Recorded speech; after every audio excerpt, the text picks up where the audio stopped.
Assalamualaikum warahmatullahi wabarakatuh. Salam sejahtera, salam Malaysia Madani dan salam yang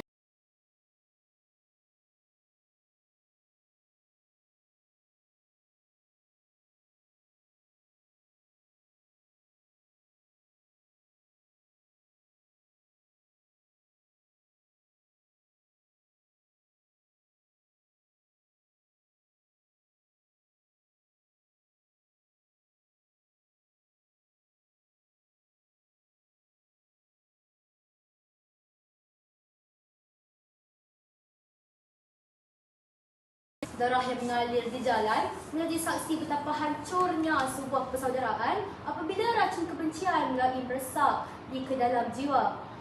Antara kaum bertukar menjadi musuh, antara bangsa bertukar menjadi seteru.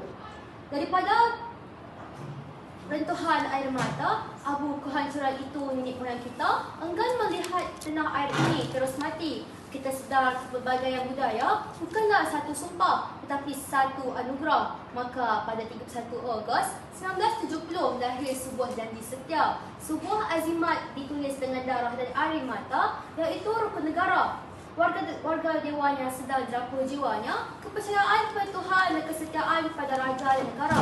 Lihatlah dua tiang utama ini bukan mantra kosong yang perlu dihafal demi keping sijil. Ini adalah degupan jantung negara kita di tanah bertuah ini. Alunan azan dikumandangkan, gema pada loceng di kuil dan nyanyian pujian di gereja bernyawa di bawah langit yang sama. Setiap bangsa bebas mengamalkan budaya masing-masing, namun kiblat kesetiaan kita hanya satu, iaitu kepada rukun negara. Mari kita dengar kembali retihan bapa kemerdekaan kita, Putera Tunku Abdul Rahman Putra Al-Haj, yang pernah berpesan dengan penuh harapan, sifat utama seorang warga negara yang baik ialah kesetiaan dan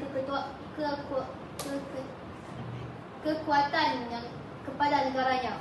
Tapi di manakah kesetiaan itu sekarang apabila skrin telefon kita dipenuhi dengan penghinaan terhadap institusi diraja, apabila nama Tuhan dan kesucian agama kaum lain dipolitikkan untuk membantu sesama saudara? Di manakah ruh rukun negara yang kita ikrarkan setiap minggu? Adakah kita sedang menudah ke atas kubur pejuang tanah air yang telah menyatukan bangsa kita dulu? Sidang raksi yang bijaksana, prinsip ketiga dan keempat, peluhuran perlembagaan kedaulatan undang-undang hadir seperti payung di tangan, hujang membadai di dalam sebuah negara yang syarat dengan ratusan budaya. Daripada Semenanjung sehinggalah ke bumi Kenyalang dan di bawah Bayu, perlembagaan ialah benteng yang menjamin hak setiap bangsa, yang memastikan bahasa Melayu dijinjang sebagai bahasa kebangsaan tanpa sesekali memadamkan bahasa buta kaum-kaum yang lain. Hadirin sekalian, sedarlah undang-undang tak melangani kasta. Ia adalah memilih antara Melayu, Cina, India, Iban maupun Kadazan. Di hadapan keadilan kita, semua adalah sama. Namun apabila undang-undang dicabar, apabila hak kebudayaan lain cuba diperkeraitkan demi ketaksuban puak dan kepentingan politik sempit, kita sebenarnya sedang meranggut bumbung ke tempat-tempat kita berteduh. Jangan sesekali kita lupa mengapa tiang ini dipacak. Jangan sampai api berkaum membakar semula rumah besar ini, baru kita sedar daripada lena. Hadirin yang saya sayangi, akhir sekali hancurnya kita sebagai satu bangsa bermula apabila kita melupakan prinsip yang kelima, iaitu kesopanan dan kesusilaan. Inilah pakaian rohani kita sejak zaman berzaman. Dunia sujud hormat pada Malaysia bukan kerana tingginya pencakar langit kita, tetapi kerana keunikan budi bahasa kita. Lihatlah bagi indahnya budaya kita berbaju kurung, ciansam dan bersari, hidup saling menghormati, bertukar senyuman.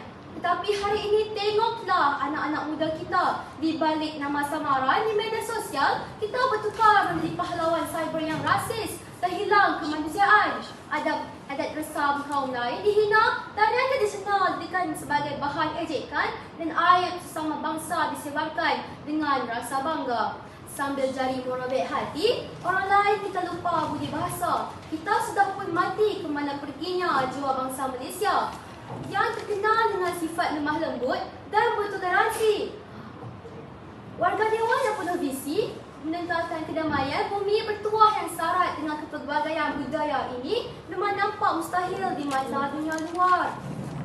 Namun, bumbung sebegini rupa telah pun kita ledaki. Kita telah membuktikan bahawa di bawah payung rukun negara, darah kita mengalir sejiwa dan nadi kita boleh bernyunyut seirama seumpama lebih separuh abad. Ingatlah, kedamaian ini bukanlah tiket percuma. Dia telah dibayar dengan harga sangat mahal. Lalu tumpahan air mata pada tahun 1969. Peristiwa gelap itu Oleh itu, jangan sesekali kita biarkan ego perkauman dan kelekaan cyber hari ini meruntuhkan tiang seri rumah besar bernama Malaysia. Sumpah demi bumi ini, kita tidak akan sesekali membiarkan warisan nenek moyang berkubur dalam cakupan kebencian. Genggamlah 5 prinsip negara ini dengan seluruh roh jasad dan titisan darah kita. Kerana jika tiang ini runtuh, maka hancurlah sebuah bangunan, sebuah empayar dan kuburlah sebuah bangsa merdeka, iaitu Malaysia.